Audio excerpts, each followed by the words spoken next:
Concerned Canadians have sounded an alarm over a dial-in euthanasia phone option available in their country. An online video surfaced showing how when one dials the province's 811 health link, selecting number 5 on the phone line takes the caller to an assisted dying option.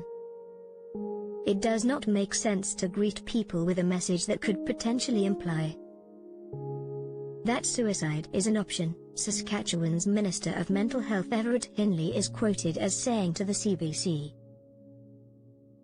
Why then permit such a thing in the first place? Oh, Cap almost forgot. Because Prime Minister Justin Trudeau has without public input or approval transitioned Canada to the euthanasia capital of the world. Entirely devoid of democratic process, Trudeau pulled a fast one on the people of Canada, as exposed by PPC party leader Maxime Bernier, who offers his thoughts on the development. That is telling me that we were right to raise this issue publicly and denounce it. Soon after we did, the provincial Minister of Mental Health directed the Saskatchewan Health Authority to remove the MAID option from the health line, said Bernier. A valid point it is, largely because mainstream media in Canada wouldn't touch this with an 88 feet pole.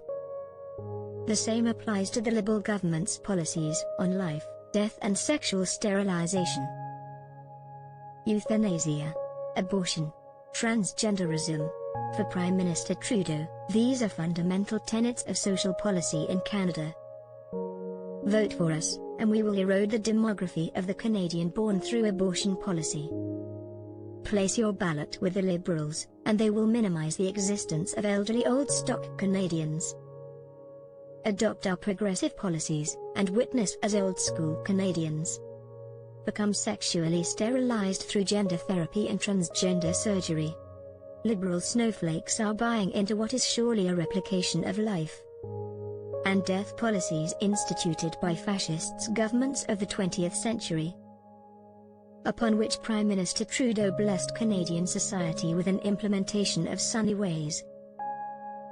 It's also absurd, but that's what Justin Trudeau was hired for. To transform a healthy democracy into an authoritarian regime rooted in faux progressive liberal values. What a sham it is. Mr. Bernier noted that he is afraid for Canadians in vulnerable situations due to issues in healthcare in Canada. And who, pray tell, are the vulnerable within Canadian society?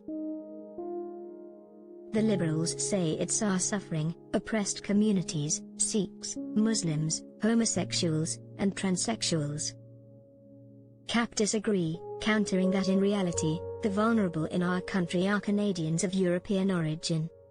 This is the community headed for minority status.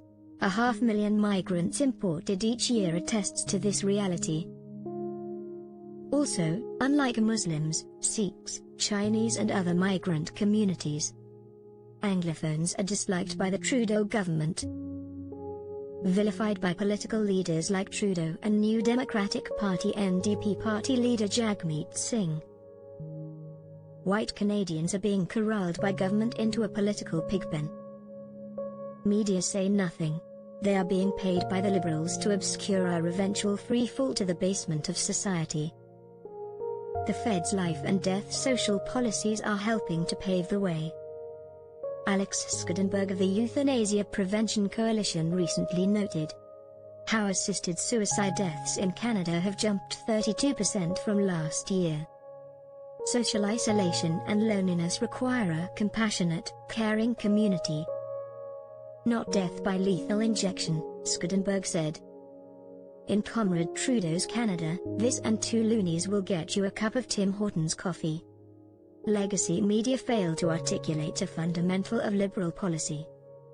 China does the very same as the Trudeau government. Did you know?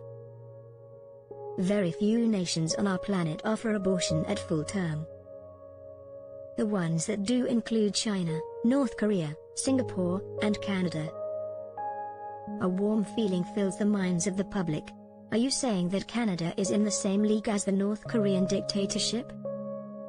Does this mean that our country is on par with Communist China, a nation of 1.3 billion citizens? That's exactly what we are saying. We also claim that the innovator of the abortion debacle, one in which 80,000 to 90,000 fetuses are destroyed each year, is ex-Liberal Prime Minister Pierre Trudeau. Some 40 years later, Justin Trudeau comes along and applies the policy to Canada's elderly, minus 90% of which are Canadian-born. This is the real Canada as controlled by our communist aberration of a Prime Minister, Justin Trudeau. Media dance around the issues, or more often, do not report on them at all. Is Canada being demographically manipulated by our government? On Wednesday, September 21, 2022, at the 77th session of the United Nations General Assembly, Justin Trudeau voiced his wholehearted support of abortion access for all Canadians. An automaton speaks. Forlorn, perpetual support for abortion in Canada. Coupled with the largest immigration quota, 451,000 for 2024 of all time. This, fellow patriots, is the true Canada, a Trudeau Canada. In 2022, we are functioning as a demographic plaything for big boy Justin. Rooted in China's communist approach to citizen conformity, the Liberals continue to march Canadians along a path to authoritarian state status. For as long as he remains Prime Minister, Justin Trudeau will continue to do so.